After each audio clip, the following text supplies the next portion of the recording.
I can't get Jackson out. You hear me? Besides, bringing a fugitive here raise a million red flags. You're obviously taking on a role here that is pretty iconic beforehand, right? Chuck Norris is the man who originally was in those boots. Have you had a chance to talk to Chuck at all? What was that conversation like, if you did?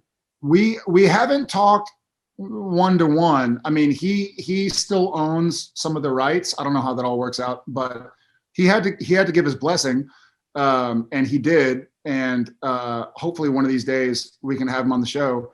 But it was, I grew up in San Antonio, and so Walker Texas Ranger was on every new episode. It was kind of a rite of passage, I suppose.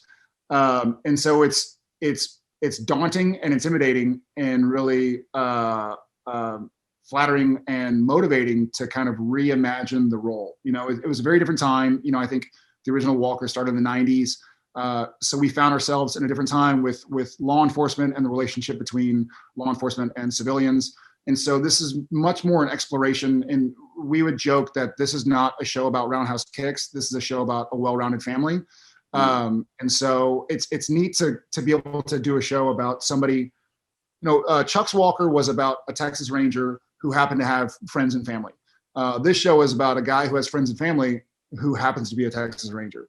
And so it's been nice to explore that. And for so many years on Supernatural, I basically played an action star. So I've scratched that itch.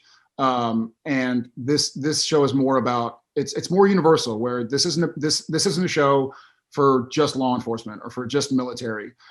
This is a show for anybody who's been in a situation where they're trying to figure out how to balance work and life and loss and tragedy, and sometimes falling short of what they hoped they would have done, and figuring out how to forgive themselves and move forward and be better because of it.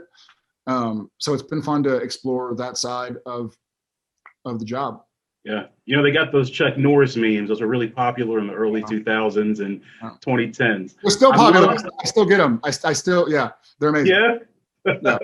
I'd love some Jared memes to come about. I would love some. I think one of my buddies must have photoshopped it or something, and so they put Jared Padalecki yada yada yada instead of Chuck Norris yada yada yada. I'm curious. You hop into this show.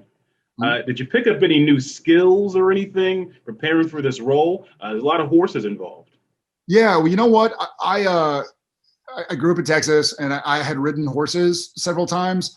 When my wife and I lived in LA for that year or two, we had a horse that we would go out and ride. But I've certainly ridden a lot more on this show, and I love it. I guess I did pick up roping. I talked to your wife, Genevieve. Yeah. This is a big step for us. I know, but I think we're ready. She was telling me that you wake up at 3 o'clock in the morning. Is that sometimes? Yeah. Yeah. Sometimes. Yeah, well, I think that's just, everybody has their own method, I suppose. But the way I kind of get prepared for the day is I'll wake up at least 2 or 3 hours before I get picked up for work to get my script work in, and I do script work along the way, but for that day's work, it's just it's the way I've done it since Gilmore Girls, and it's my time. I can sit with my script, I can get on a treadmill, I can go do pull-ups or bench or something and kind of get my time in. And not feel like I'm failing as a father because my kids are still asleep. They say 3 a.m., 4 a.m. is the most productive hour. I mean, is that right?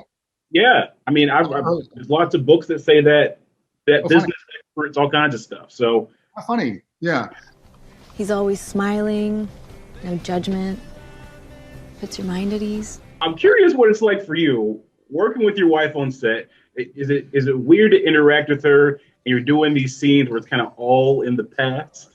Yeah, I mean, luckily I've had, Supernatural is such a strange show where I died and came back 30 times. Dean died and came back a bunch of times. I was the devil for a few episodes. I was an angel for a few episodes. So I'm used to working, and I like that version of storytelling where you kind of go outside reality to get a different perspective on what your reality is.